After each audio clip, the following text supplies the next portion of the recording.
And with that, now it's time for Data Point. I want us to reflect on the 10 years of devolution. We know that the county governors and other stakeholders are in Eldoret to celebrate 10 years of devolution.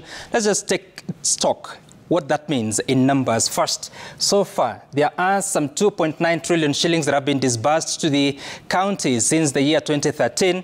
This is the money that has been sent to them up until June 2023 from the equitable share by the government of Kenya. But there's something else that you need to know, that so far, county budgets that have been implemented are up to 4.3 trillion shillings. This is going up to June 2023, but if you have to include the figure for the current financial year, it would push that to 4.8 trillion shillings. Also something else, the county revenue so far collected by these 47 counties is 335 billion shillings according to the control of budget, but this is up to March 2023, meaning that there are certain figures that we don't have between April and June of this year, but this is just about 60% of those revenues that had been targeted by the counties. Now, these are the main sources of funds for devolution in the country.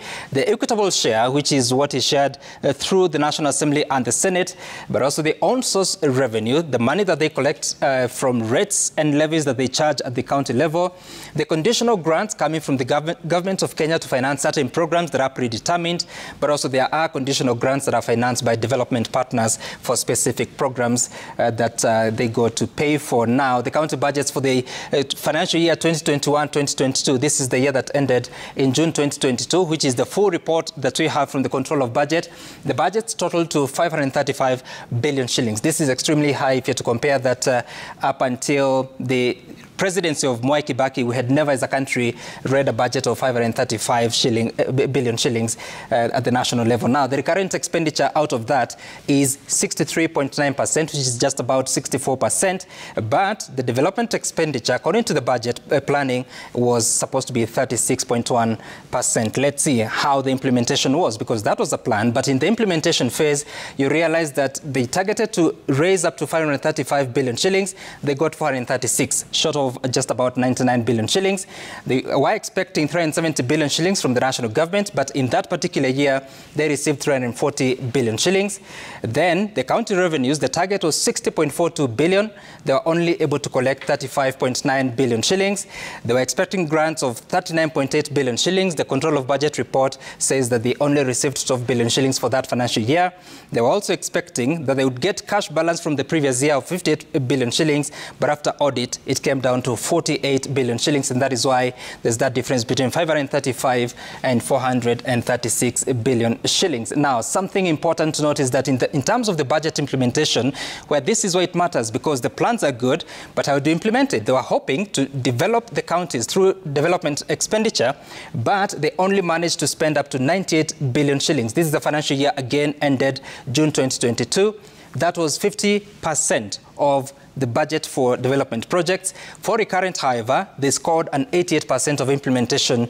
Of course, recurrent are those expenditures that include personnel emoluments, but also operations and maintenance. And the total budget that was implemented was 74.8%. Something important to note here is that for the year that ended just the other day, that is in June 2023, the reports we have from the control of budget, again, up to the 9th month, which was in March 2023, shows that the total expenditure at that time was 239 billion shillings. This was 46.7% of the entire expenditure plan, but the recurrent expenditure was 210 billion shillings, meaning out of the resources received, 61% went to paying salaries, personnel emoluments, paying for operations and maintenance, but for development programs, they only were able to spend 17.5% in the first 9 months. No county reported more than 50% of implementation of the development plan for their respective counties. Now, what does this mean? That in the first 9 months, there are certain counties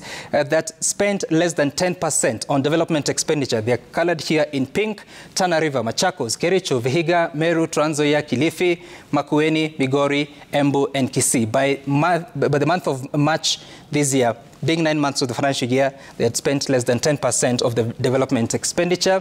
Something important also, in terms of the county revenues, remember the target globally is to raise 62.1 billion shillings for the financial year ended, but by the first 9 months, they had only raised up to 28 billion shillings, which is just about 46%. What does that mean? And especially when it comes to implementation of the budget, let's take a look what this means for the best performers in the counties. We have Kitui, Kirinyaga, and Vihiga.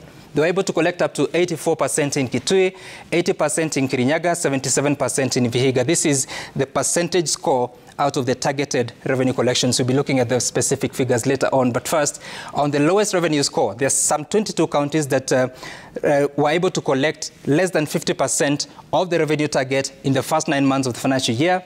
They are colored there. 22%. I mean, 22 counties. This is just close to 50% of the counties, because half of the counties would be about 24. They are Kwale, Embu, Kisumu, Kakamega, Taita Taveta, Tharaka Nithi, Busia, Nairobi City, Garissa, Tana River, Nandi, Mandera, Wajir, Makueni, Homa Bay, Kisii, Kajiado, Nakuru, Murang'a, Kericho, Vihiga, and Nyamira counties. Now, this obviously affects the mode of implementing programs, and it leads to something called the pending bills. As of March this year, some bills of up to 159 billion shillings, mainly money owed to suppliers, was still pending across the country. Nairobi was leading the pack with nearly 2/3 of the amount at 102 billion shillings. Of course, there has been a bit of contestation. They say that this is not the accurate figure. Audit committees have been set up to interrogate some of these figures. Wajir, pending bills of 5.4 billion, Kiambu, 5.3 billion, Mombasa, 4.9 billion, Machakos, 2.8, and Murang'a, 2.6 billion shillings. For the revenue collection, remember I told you that Kirinyaga was one of the best performing counties. They targeted to collect 550 million shillings by the end of June 2023. But by March of this year, they had collected 440 million shillings, which is just about 80%. Excuse me. Nairobi was also one of the best performers. Never mind that the percentage is low, but they targeted 17.8 billion shillings. They collected 7 billion shillings by the 9th month. Mombasa was targeting 4.8 billion. They collected 2.9, just over 50%. Kiambu was hoping to collect 4.1. They collected 2.4 billion. Narok was targeting 4.7 billion, collected 2.4 billion. And Isiolo was targeting 180 million, collected 119 million shillings. Actually, one of the best performers in terms of the percentages. But for the expenditure, in terms of the categories, this is the first 9 months. Again, personnel emoluments, which is just salaries, 57% of the expenditure went to that. For operations and maintenance, again, which is part of recurrent expenditure, 31% of the expenditure went to that. For development, it was the major casualty, because only 12% of the resources went to development programs. And of course, that affects the nature of services that are offered at the county level.